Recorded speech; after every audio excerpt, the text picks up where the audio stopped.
एक दफा का जिक्र है, एक प्यासा और भूखा कौवा जंगल में उड़ता फिर रहा था।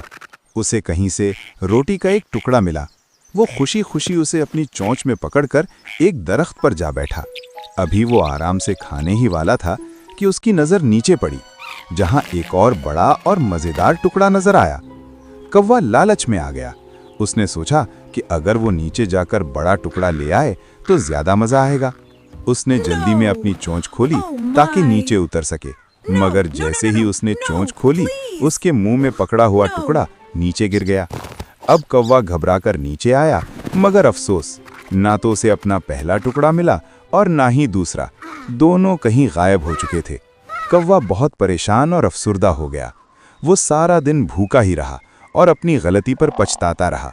आखिरकार कौवा समझ गया कि अगर वो लालच ना करता और जो उसके पास था उसी पर कनाअत करता तो वो भूखा न रहता।